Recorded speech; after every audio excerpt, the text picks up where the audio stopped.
Welcome to Cosmic Comics, Games and Collectibles, your zen of geekism. We carry comics old and new, magazines, toys, games like Pokemon, Magic, D&D. Want Godzilla, Ultraman, Star Trek, Ninja Turtles, Funko Pops? You'll find it all here. Shop our Cosmic Sound Room and pick up a record or two. Enjoy our Comic Coffee Lounge with a cup of Sasquatch coffee while geeking out over a super cool movie on our big screen. Cosmic Comic, Games and Collectibles. Superman loves us, and so will you. Hi everyone, Daphne Lage here. Join Nita Lanning and me on the Rage Into the Vlogs show, where we talk about everything, nothing, and all the bits in between. Looking for hour-long conversations about indie comics, social media marketing, and crowdfunding, with the occasional rant and story time? Head on over to the Rage Into channel on YouTube, Mondays through Fridays at 11 a.m. Eastern to join in the chat. Hit the button.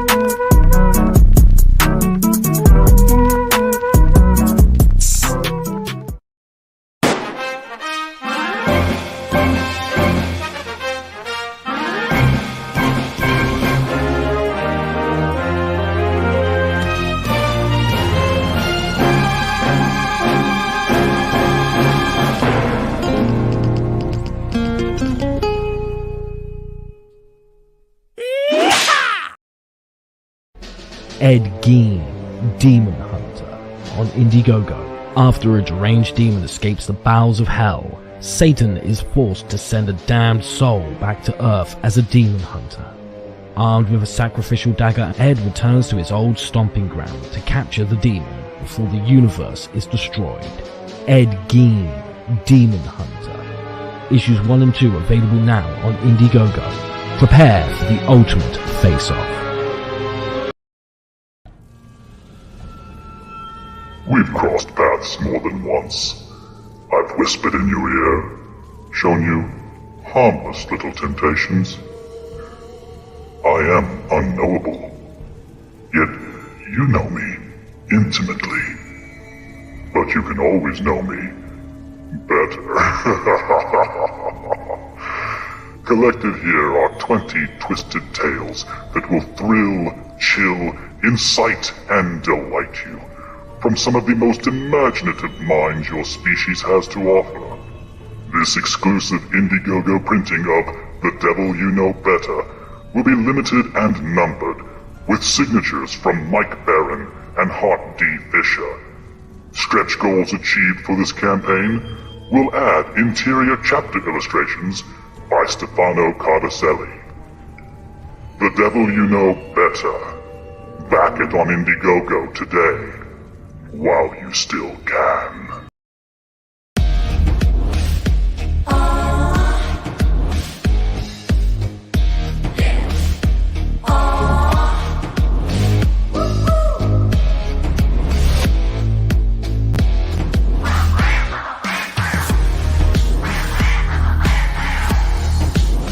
Your favorite podcast, it's Critical Blast. And good evening, everybody. I am RJ Carter, Senior Managing Editor here at CriticalBlast.com, Chief Envelope Licker for Critical Blast Logistics, Myopic Proofreader for Critical Blast Publishing, and I answer the phones for Critical Blast Consultings. Tonight, we had such a fun, informative, and lengthy conversation last time with these folks, and it was not enough. So, after a brief hiatus and coming up on the tail end of their campaign, I want to have back on the show the man who wrecked insurrection, the man who puts the axes back in taxes, Mr. Jack Lloyd for The Voluntaryist. Jack, how you doing, man? Hey RJ, thank you so much for having me on. It's awesome to be back. Yeah, it was such a. I'm not really a political animal anymore, not as much as I used to be, but you know, when you have a comic that takes not just a polemic, but an idea and expands on it. it made for some interesting conversation. I was I right out of college, I was the guy who was protesting, and it was like it was 88, so the environment was the big thing. 89, we were all protesting for recycling and what have you, and there was like an incinerator being built, a medical waste incinerator, and we that was a NIMBY moment. We get that out of our backyard. I was like, yeah, all right, we did something, and that's when I realized it's never enough, because the guy who led it was like, okay, meet back at my place. I was like, okay, it's like for like pizza and beer because we, made them go somewhere else. And it was like another meeting is like, okay, next time we're going to the Shawnee National Forest, we need people to volunteer to get arrested. I'm like, oh, Rush is right. and that was, I wasn't so much converted into conservatism as I was sort of pushed into it by, I didn't want to be that other thing. I was like, no, I don't want to get arrested. I like my job. I'd like my standing in the community. Let's not do that. So that's my secret origin. That's an interesting origin story. How you were almost going to be arrested. Yeah. It was. I was close enough to getting arrested when I was just passing out flyers, and I was like, I'm just passing out paper. But yeah, like chaining myself to trees and trespass and like literal crimes. No, let's not do that. It makes me think, like, when I was in law school, my physical superhero moment with like a brush with the law was that all of the meters around the law school obviously you'd run out of time eventually. And sometimes with classes and other stuff going on, people couldn't get back out in time. So one day I decided to bring a bunch of quarters, and I went, when I saw the parking meter person like start to pull up, I filled in all the meters for people. So I literally, foiled his plans to try to ticket and find a bunch of other people who were at the school. And then he saw me like as I was like finishing the last one, and he's like, "Hey!" And so I like booked it over to the the steps of law school, and then he's like, "Hey, you!" And I just stopped. I say, "Am I being detained?" And he's like, and I think he maybe is taking a moment to realize he was standing in front of the law school. So maybe he's like, I don't know. There's a whole bunch of lawyers in there. So he's like, you can't do that. You can't put in money for the meters. I'm like, okay, am I free to go? Because I was just like, I'm not going to say anything that would otherwise incriminate me or do something of that nature. And he just was like, "Ugh," and he like stormed off because he didn't have anything. He couldn't prove or disprove that I did anything malicious or wrong or, violate any particular law ordinance. So that day, is it illegal to give people a quarter? No, I mean, yeah, it's not illegal. Now, I know there are time limits. I think maybe for some of those meters where, maybe you can only be there for 5 hours or something like that. But I don't know. I'm just sticking in quarters. I'm not the person who is being there for too long. So I didn't personally violate any laws. It'd be the driver who would be violating laws. But now they can't prove it because they don't know, because these are a little bit, older meters. So it's not like the digital ones where they like really can time, exactly when you were there. So it was pretty fun to kind of, save a bunch of people from a bunch of tickets. So, now it's like my when I bought my Buick, they tied my iPhone to it when I bought it. It's like, they're like, watch this. And like, so now it's like, I can ask my phone, where's my car? And it finds it. But what that means is that now not only is my phone a surveillance device, but so is my car. Right. So now they just say, well, the GPS in the car says you haven't moved from this spot for 5 hours. Therefore, you were there for more than 4. Therefore, here's your ticket. And we'll just mail it to you now. We don't even have to go check on you. We just know that's a zone. But see, now last time we talked, I didn't know you went to law school. Mm-hmm.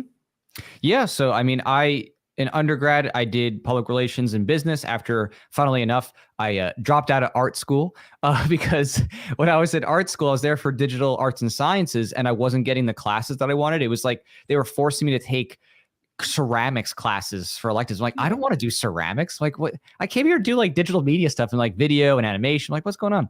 So I switched majors to another major that would at least have some more digital classes. But ultimately, I ended up going to law school because I wanted to, kind of figure out some more stuff, get a maybe more professional degree kind of thing. And it was also during a time when the market wasn't exactly all that great because it was pretty much after the 06, 07 housing crash and then all that stuff. Oh, yeah.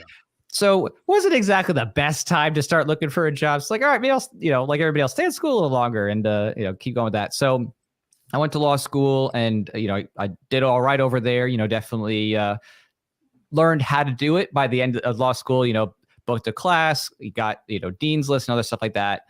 So I had no prior experience, in terms of law, I didn't have like a family of lawyers or something like that, where it's like, oh, I got some kind of in. I just did it because it seemed to match some of my interests and personality. I focused on criminal defense and contracts and stuff like that, a little bit of not-for-profit law.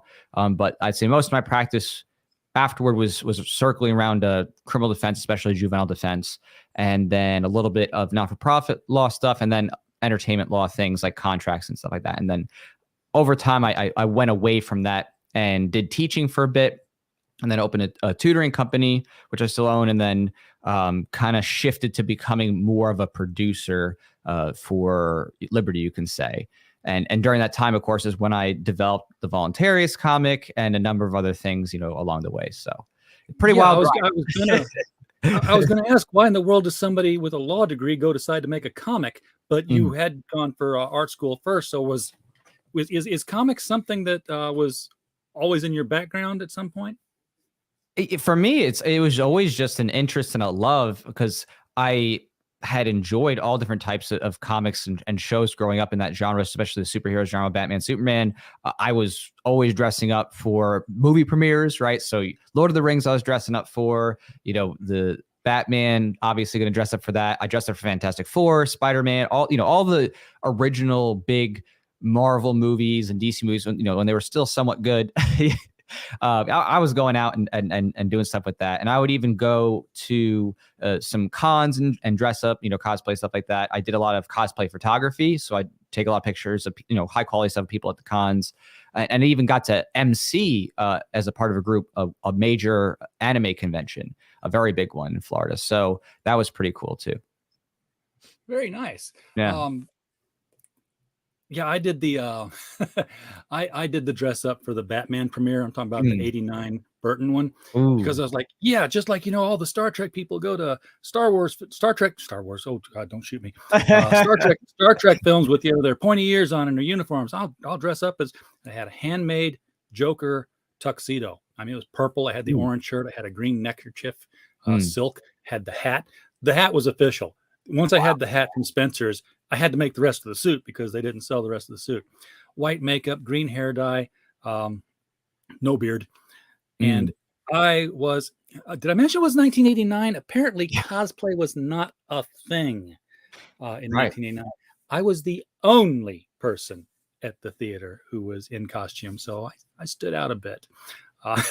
Yeah. And that's a time when I would say with those things, there's a little bit more of an aggressive stance about those. I think Marvel corporate was more open to people doing cosplay and other stuff like that early on, whereas DC was a little bit more aggressive in the legal realm of like not liking people doing that. Of course, they obviously succumbed to the fact that, yeah, guess what? Everybody is a true fan. Go and do it. It's like, do you want to be stupid and like kill all this free publicity? So they relinquished that stance. Obviously they still have their official, you could say designs and stuff like Ruby's official, this, that, but they got over the idea of like trying to control the cosplay and go after people. So yeah, they've really kept their legal department busy in '89 because there was so much bootleg Batman stuff to cash in on the resurgence of Batmania. And I recall there was like a little political cartoon, just a talking head newscaster and the shot behind him, like they will draw. It says, and in today's news, Warner Brothers has extended their trademark lawsuit to the U.S. Air Force, for filing copyright trademark infringement on the B-1 bomber because it looked like the bat plane kind of thing. Yeah.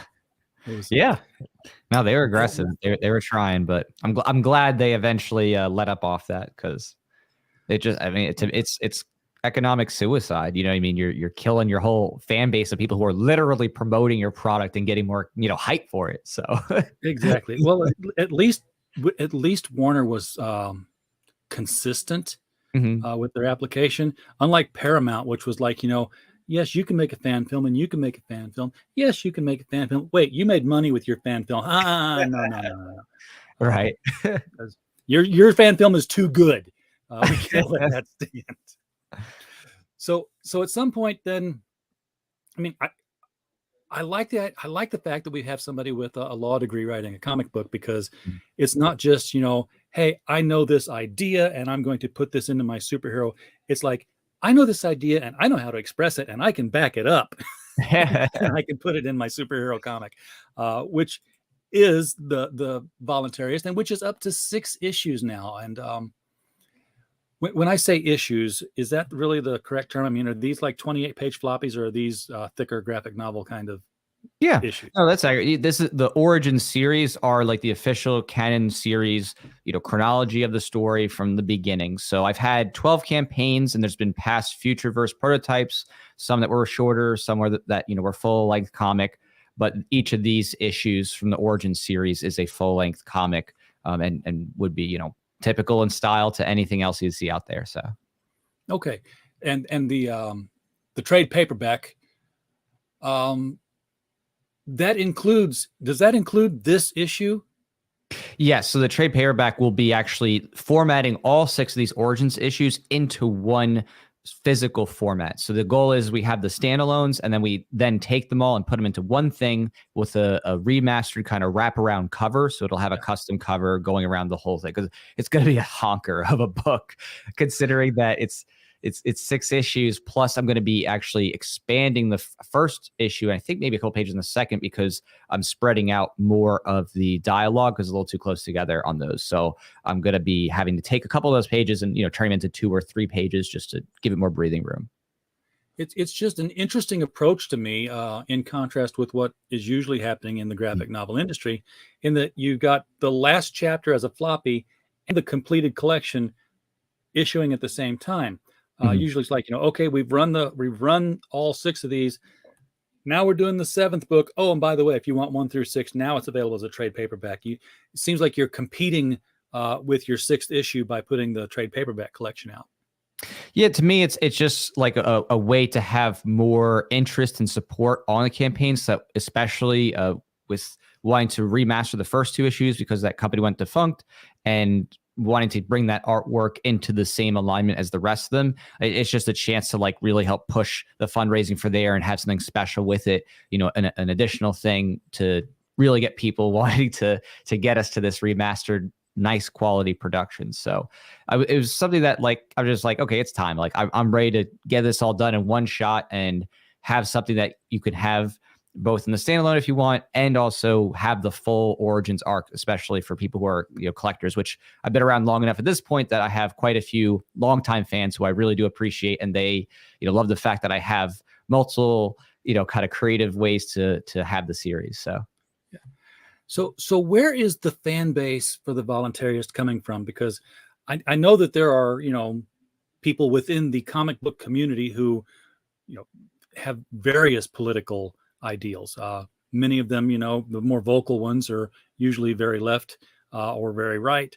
Are you getting most of your support from people who read comics, or are you pulling in a whole new audience from people who are more into the political junkie stuff and like, oh, this is being expressed in a comic book, let me check this out?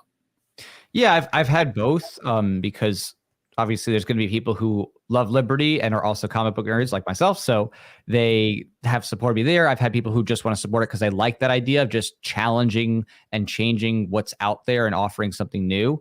So I definitely have had both sides. And over time, I'd say I've, at least from what I've seen, at least in some reviews and some feedback I've gotten, it has slowly expanded to more and more people who are just into comics and are just checking it out over time. But I think now with this 6th issue done with the origins arc and then the trade paperback, that's what I'm going to be definitely bringing with me and able to showcase in your traditional comic book store, where I can actually like maybe put it on a little stand and bring those around. So that's my plan too, is that once I'm finished with this trade paperback, I'm going to get those copies printed, sent to me, and I'm going to be bringing those around to comic book stores and other people who have maybe like a games store, tabletop games, stuff like that, and trying to just, give them copies, either a discounted rate or possibly even, a free copy just to generate some interest and then go from there. So. All right. Talking about people interested, we have people in the chat here who are watching. Mike Walters has stopped by to share and like the stream. Appreciate you, Mike. Cross Comics is out here. Hello, Rick. Glad to see you in the chat. Yeah, because I follow you on Twitter now. I made sure I did that. I follow you and Pho, and you have pictures up every now and then. I'm like, I have no idea who these people are, but I know they're not comic book creators. Therefore, they must be policymakers or people who are connected in that realm somehow. So I didn't know if you were going to I forget the name of the thing now. But like these different PAC meetings that people have. What's the one that the conservative convention, basically conservative Comic Con, CPAC? Yeah, that's why I was saying PAC. It was in my head. But I know like folks like Tim Lim and Mark Pellegrini, who did the POTUS Thump book and Trump's Space Force.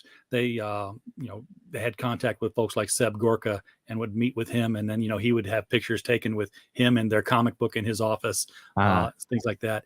And I didn't know if you were doing that with the Voluntaryist, with people who were policymakers and such who were in line with the ideals that you're promoting within the book.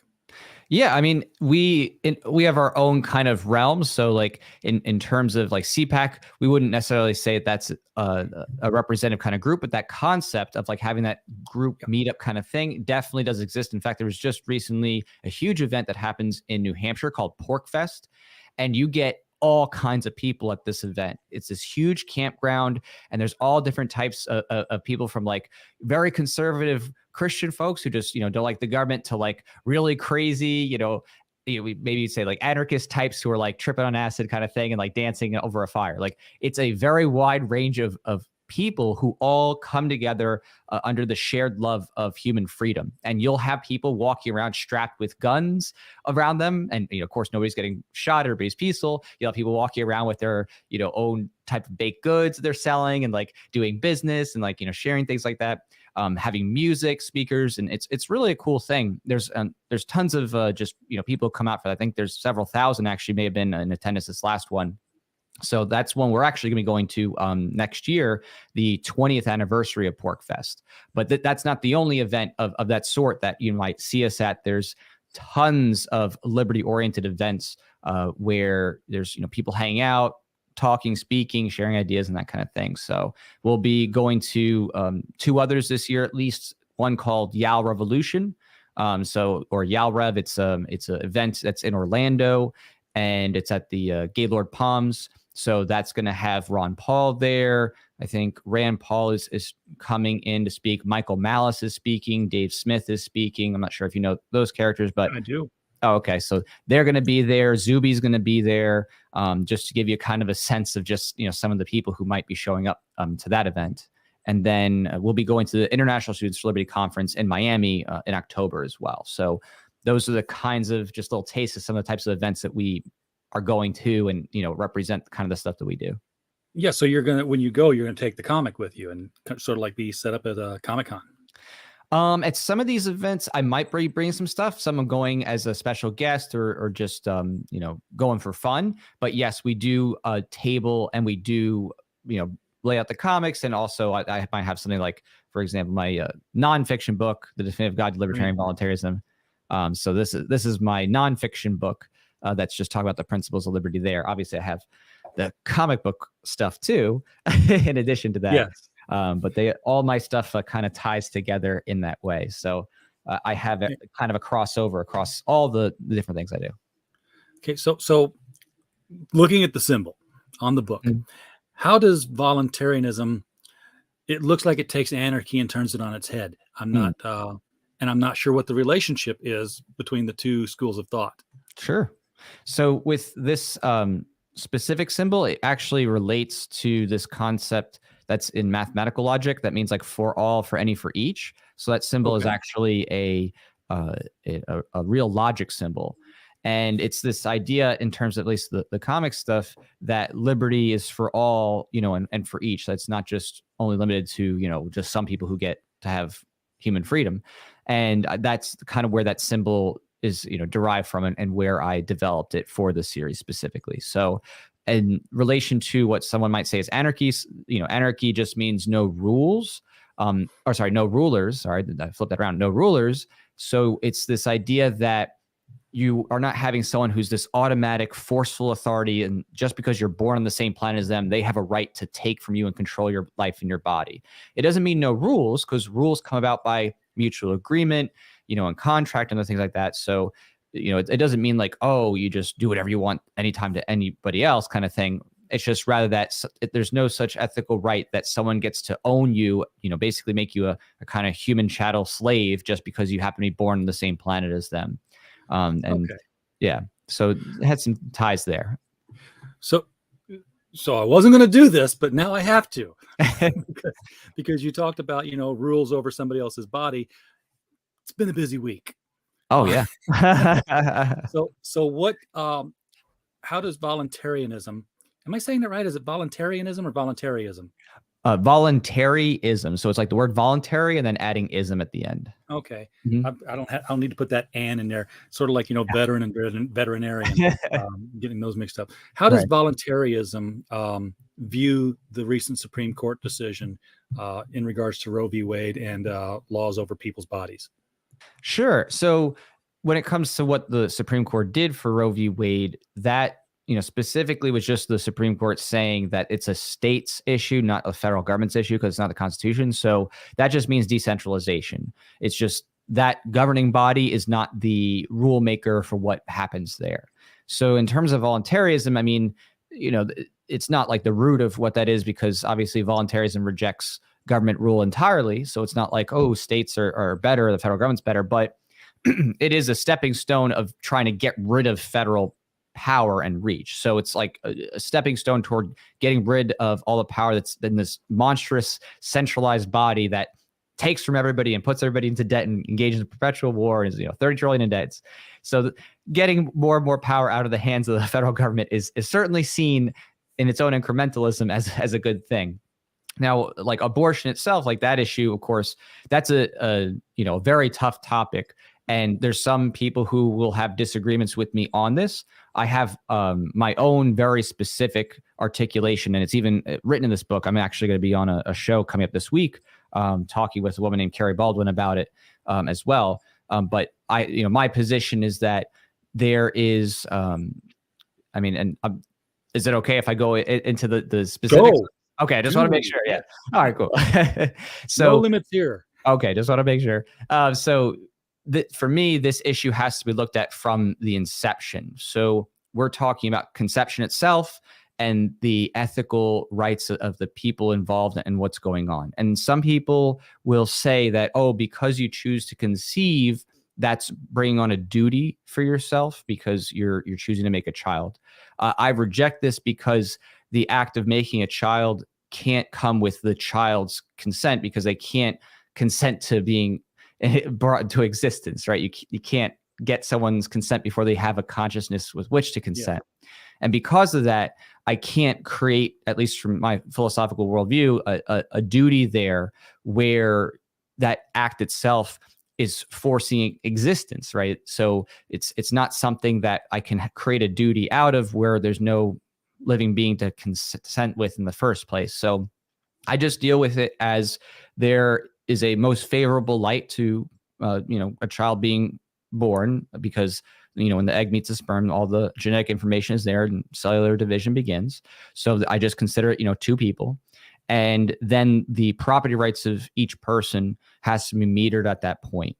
And for me, I think that the ethical outcome is that mother has the right to what's called evict or expel a child from her body. And Walter Block, he's a scholar. He teaches at Loyola University. He's written on this as well.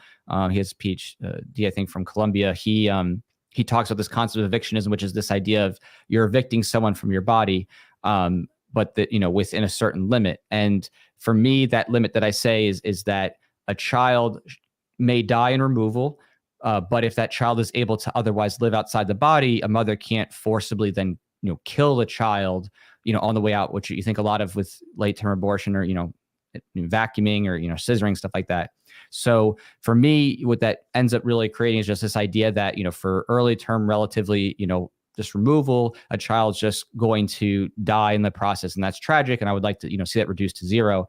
But it's not ethical to stop that removal because the mother's bodily property rights, pre-exist a child, and she has the right to remove unwanted persons. And then in tandem with that, a mother who removes the child can't deny charitable care. So in other words, a mother can't be like, well, I'm gonna leave my baby here, and nobody else can like feed the baby or try to take care of the baby. They can't, forcibly keep others from that. So if someone else wishes to take up the responsibility of taking on the child and being the steward for the child, then that's up to them. But the mother can't forcibly then, go kill the baby. So for me, that's just where it kind of falls. And I try to help people avoid that in the first place, because obviously it is very tragic and sad, I think, that situation. But I just also try to meter property rights and balance those things in a way that's not escalating violence as among, parents and kids. You make the philosophical point that, the child can't consent to being born, obviously. And, on the flip side, the child can't consent to leaving either. But that's a bit of a facetious point I'm making here, but I'm trying to expand that out in that a child really can't consent to anything for a number of years. So, and I'm not talking about age of consent. That's a whole different ball of not wax, but something else. When do, from a philosophical standpoint, when does consent become something that a human body can do? Or is it graduated at certain things? Like, at this level, you can consent to certain things. Like, you can consent to not being touched. You can consent to, making a financial transaction, for little things. Yeah. So in how I view things, parents are stewards of their kids, not owners. Like a child's not the property of a parent. And so what a parent does is, as a steward, they set healthy boundaries and, of course, take care of the kid. They have to wipe their butt. They have to feed them and things like that. They do their best to, help a child be able to grow and mature and be able to use reason and understand consent and like what that means, helping them be able to model it. And I think that's a important part of parenting, is helping kids be able to learn what it means to say no, and to have people respect their bodies and learn that, it's okay to, say no. So a child eventually gets to a point where I think it's biological, one part, right? So you have a puberty, and going past early puberty, that's a physiological thing that shows a certain level of maturity. And then I think one of the most clear examples of independence is when a young person is able to actually work and earn money and take care of themselves independently.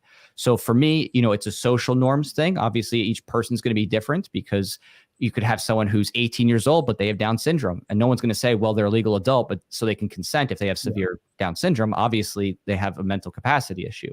So, age here is not really the core determining factor in any situation. Nobody uses age on it of itself, because they look at things like Alzheimer's, even for old people, like, oh, okay, they can't function and stuff like that. So it's always looking at capacity. It's always looking at, biology and thinking about those things together. And what that means is that for most young people, they are going to be able to move more and more toward total consent. In other words, the total capacity to give consent for important things, or things that are more long lasting, like, big financial decisions or big modifications of their body and things like that, as they get past early puberty and as they are able to, showing through performance, being able to work and provide for themselves. So that's it's definitely a social norm. It's definitely a subjective norm, but it is an empirical norm. It is something that people can look at both in physiology and in their expression of working and being able to provide for themselves, to know when a young person has reached a point of maturity that they can take care of themselves. And I think this is pretty normal, in terms of what is already out there. You see young people start to develop their independent functioning skills, right? Yeah. Driving cars, working their first job, whatever it is, it may be some grocery store or some fast food place, right? And then from there, it's kind of they're demonstrating their capacity to take care of themselves and to make mature decisions. And with that, over time comes the social legal norms, which means what is considered more commonly accepted as a either age or signaling for maturity and respect of that maturity. So with voluntarism, there's not necessarily like anarchy, or like, hey, we don't want any rules.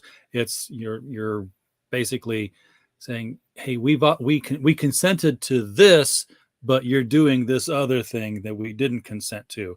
And the obvious thing that people look at is taxes, taxation and income tax, and we're paying for our roads. What I'm paying for my road should be, paved with diamonds with electromagnetic floaters on it and bumpers on the sides. I don't have that road, so let me quit paying for that road and give me the road that I am paying for, or charge me for the road that I have, rather. Am I anywhere in the ballpark on that, or did I just totally fly off into right-wing conservatism territory? No, you're fine. Yeah, I mean, when it comes to consent, these things are just a matter of where is the actual person, human being saying to whatever other person, hey, I am agreeing to you for this type of transaction. I mean, this is something that in any other context is just so normal and obvious, because it's like you go and you pay for your internet. I mean, it's like, duh, of course. Yeah, I go to my internet provider. I'm like, hey, I want this internet service. I'm going to pay this much, right? You go and you buy food. It's like, okay, yeah, of course. You buy groceries all the time. It's like, of course. It's, hey, I want this thing. Oh, specifically. Okay, we'll exchange. But it's with the government that's like, oh, well, no, this we can't do on an individual consent basis. We just have to take your resources and your finances right off the bat, no matter what, whether you like what we're doing with it or not, and you have no material say in it. And I think that when people actually just think about it in those terms, at least, and just like, oh, okay, actually like paying for things as you use it, but based on specific interest and not firstly from, oh, you're born on this planet, so you owe me money forever. It's kind of just a paradigm shift of things. And, it's a fun thing to think about too, when you start to think outside of those, forceful ways of funding. Yeah, I think one of the most insidious things that government ever arranged was the automatic deduction of income tax from your paycheck, because you just start off that way and you don't see it. I think if everybody got a bill at the end of the year for what the government was actually charging, you would see tax revolt in a heartbeat, because it's like, I'm not paying this for what? But you are paying it, and you just it's death by 1,000 paper cuts. You just don't notice each one of them. And Milton Friedman's responsible for that, sadly. That was his greatest sin. Milton Friedman was the one who advised the government to do the tax withholding with businesses. And his sad economic advice, is still plaguing us to this day. So yeah, he turned stores into tax collectors. Yes. You collect tax at the point of sale and everything now. Yeah. So how does this all play into the story of The Voluntaryist? Mm-hmm.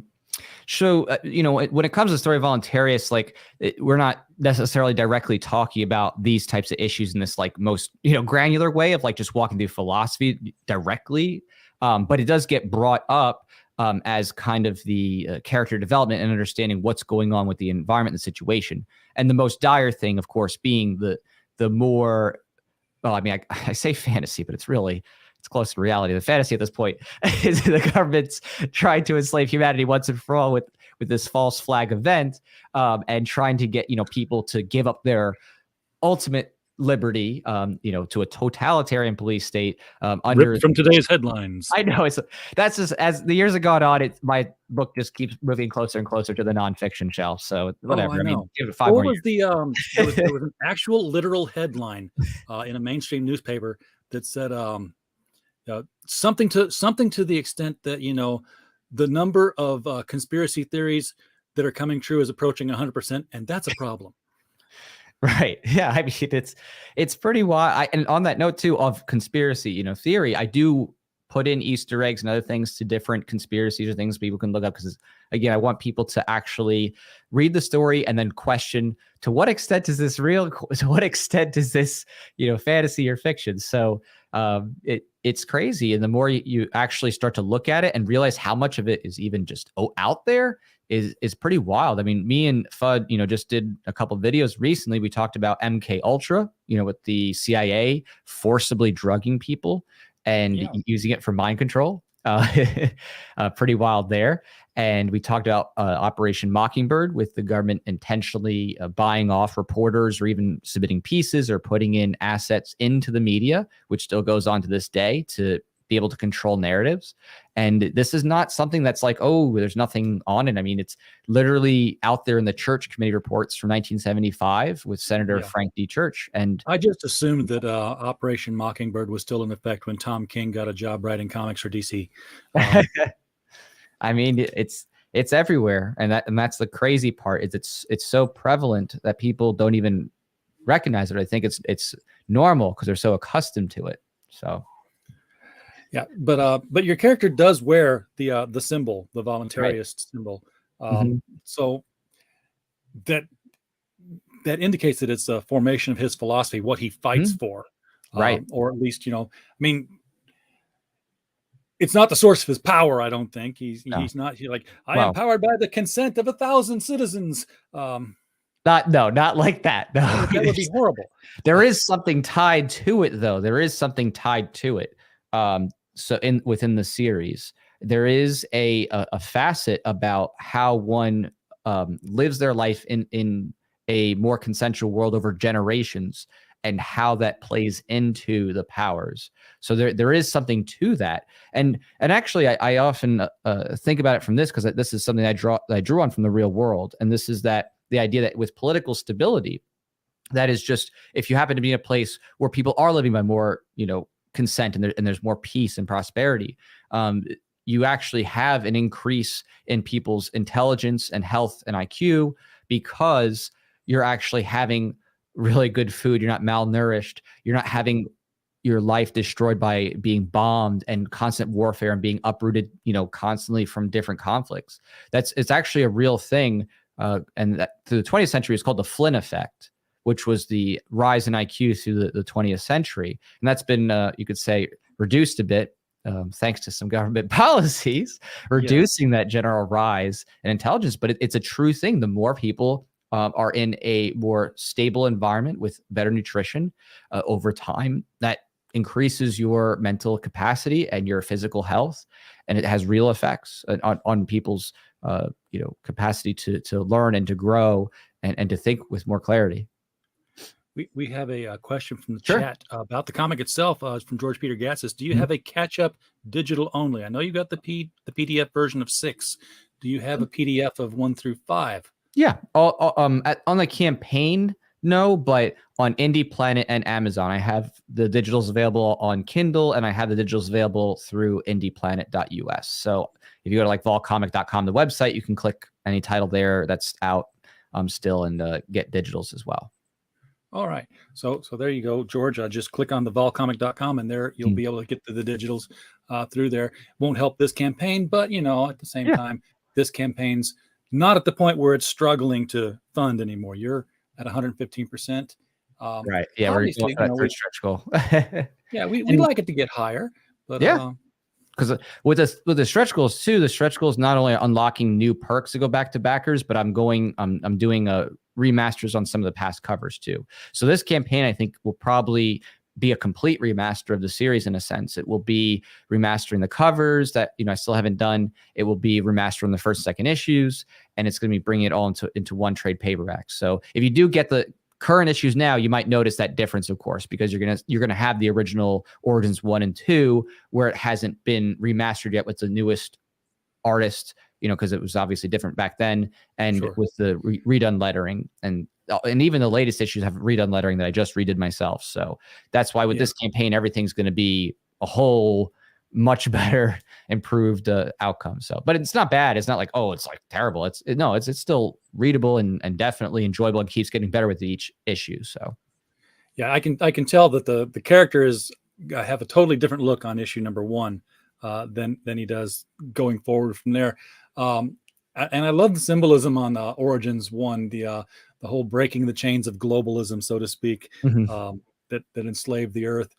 But then it just as it progresses, you see different power sets. I mean, he's showing no power on 2 because he's tied up. He's got guns on 3, but then he starts, getting this sort of an energy power on 4, 5, and 6 here. What's he do aside from his belief set? What is he capable of physically? So I can say to some extent, without spoiling anything from the future, from what's been released so far, it's been clear that he has some type of enhanced strength, some type of ability to fly, it seems, maybe, and some type of energy or something like that is emanating from him. So and I should also say, and some type of healing that's also was shown in Origins 3.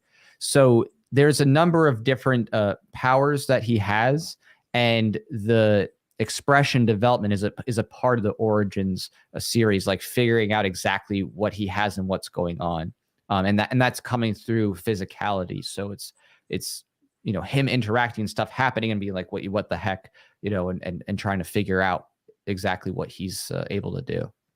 Okay. And on the flip side of that, what's his kryptonite? Any vulnerabilities? Is he strong, but you can shoot him?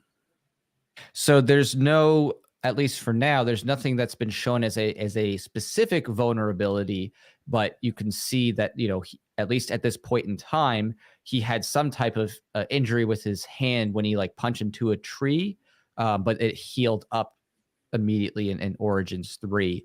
So it's something where there is, you could say, some types of resistance or potential weaknesses within context, but that is something that hasn't been fully explained yet. So it's still a part of the mystery unveiling. Yeah. Now I'm reading the little letters. Okay, I've got to get close to, even if it's a big monitor, it's a small picture. I got to get close to reading the protest signs where he and I'm guessing a partner behind him here. The protests are like, end the lockdown, end the shutdown. Epstein didn't kill himself. I have to say it fast. So yeah. No, you're good. You're good. Yeah. So with these covers, and that's the part of the remaster, I just did what's called, future verse prototype like things. So it was like kind of insider stuff that I just did as kind of like a kind of shout out to like something from the future, something that, is envisioning the future. So that's what I did with these. They don't actually represent what's inside the comic, although what you did see on 2 was the remastered cover. So each of those covers are not descriptive of what's inside. They're more just like little teasers. But with this campaign, I'm going to be remastering all those to have something that actually fits more what is inside as well for kind of a mainstream appeal. So I had, the mainstream appeal thing going on for that, but for the past and the fundraisers of the campaigns, I had more of an insider thing. And Origin 6 is also in that zone. It's already in the more mainstream appeal. So. Okay. And I want to say it was on the campaign, but maybe it was on the website itself. And I'm going to say it probably was on the website now because I'm not seeing it. It seemed like you had an entire team of people. You had a Justice League of sorts or an Avengers of sorts. Yeah, I have that picture. I think I shared it last time. So let me see. That's where it was. Bat, welcome to the show. Appreciate you being here. Haven't seen you in a while. I do notice when people are missing. And this was it. So this is stuff that's still yet to come. Right. So this was just like an art print teaser that it's not even, any, or I should say all the characters. It's there's still plenty more that are coming and that have been developed. But this was just kind of like a team picture thing that was supposed to be symbolic, representing something from the future, or kind of just a little teaser promo thing. So there's many characters in the Voluntaryist universe. There are many allies. There are many people who are on the border, kind of just deciding where they're going to be in this. And of course, there's also some enemies that span multiple, you could say, locations and arcs. So the enemies, there's some there that you can see who are. Oh, where'd that go? I think it just disappeared on me. Let me see. There we go. So there's enemies you can see there who they're not always going to be all unified, but it was just kind of like showcasing some of the enemies and kind of previewing them for people. Yeah, I was going to ask if the enemies had like opposing political views to voluntarism, but there's a swastika right there on the front of the guy's armor. So yes. Yeah, that was Kaiser Kim. So Kaiser Kim, he in his little backdrop there that's out there, it's just Kaiser Kim is Kim Jong-un, who actually didn't die. Unlike what you hear in the news, he was kept alive in a Nazi era super suit. that, basically he's able to function in. So A swastika over a red star. Yes. Yeah. Okay. Perfect. And you've got all the comic tropes in here. You've got the devil guy, the giant gorilla, the dinosaur. Yep. And of course you got at least three well endowed women. Yeah, we're not going to shy away from any of that, typical femininity in my comic book. Definitely not.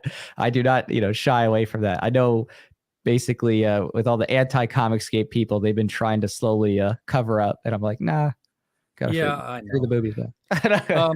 Who's the intended audience for this? I mean, you had to be at one level, you have to be mature enough to understand what's being communicated, but Mhm. do you have to be so mature that you can't read it and enjoy it as a comic book? Yeah, no, it's totally, in terms of how it's written, it's totally readable by, the teen category. I personally say that, in the beginning, there's not as much, I guess you could say, graphic violence, not as much language, but it does get a little bit more invincibly, as you could say, as it Okay. goes on, kind of thing. So for me, I'd say mature teen kind of thing, in that genre. But it's definitely something that is meant for any, person who just loves comic books, who, just be like me as a teenage comic fan enjoying this kind of stuff. So it's definitely something that anyone in the, teen plus category could pick up and enjoy in the story. Okay, so nothing visually shocking that would send the parent into apoplexy. Yeah, I don't know. I mean, this next issue, I got to say, I did take it up a notch. It's, I've been working on it with, my primary penciler, and it gets a little more graphic in that way. My series isn't too big on the sex stuff. So that's kind of something that I wanted to stay away from specifically, where, other series, especially I think like The Boys, they're a little bit more graphic in that way. Yeah, especially this last week. Yeah, I mean, I watching The Boys, that is something I never would have thought I would have ever seen, honestly, with the opening for season 2. That was literally that blew my mind. I was like, okay, I never would have thought I would have seen a scene like this in my life. They're going with the book. They're going with the Herogasm miniseries that they kicked out there. Yeah. But yeah, I mean, well, this is America, so of course, no sex, violence is fine. Right. Well, yeah, I definitely will be more traditional in that. The violence a little bit more than the sex stuff, but I am definitely trying to keep it within a range where that's not the every page thing. It's not, my comic's not meant to be a gore book. It's not meant to be a fixation on death and on gore, but I don't want to shy away from realism. And that's a big part of what I'd like to do with the series and another one of those things where I said, this is the comic book where I'm like, here's all the things I want to do right that's not done in others. And, I really try to go for realism within the context of the powers and the interactions. And, I look up and just see the different effects of how fast a punch, if it was hitting, what kind of effects that would have, and what are the risks and other things like that. And Invincible did do that too. Kirkman, I think, did that pretty well overall with some of the sequences, and just like recognizing that, yeah, if you're hitting someone this hard, it's going to get messy. So I definitely appreciate that. And that's kind of the genre that I lean toward, is this idea of somewhat going with realism. So that's where it's going to be a bit different from, I guess you could say, the more childish iterations of Batman or Superman or something like that, in those types of genres. So. Well, what's the what do you think the split is between your customers in the United States and abroad? I mean, does this have an appeal outside of American politics?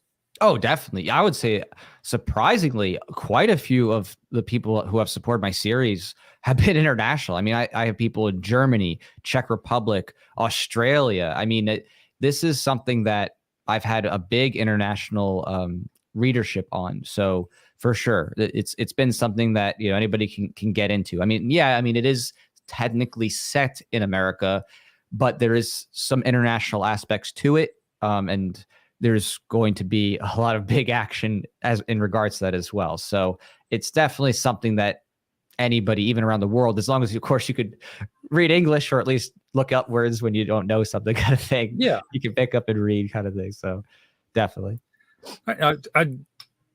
No, this is not 1980 anymore. I was going to say, are there any countries where they can't get your book because of the ideas? But we don't have that anymore, do we?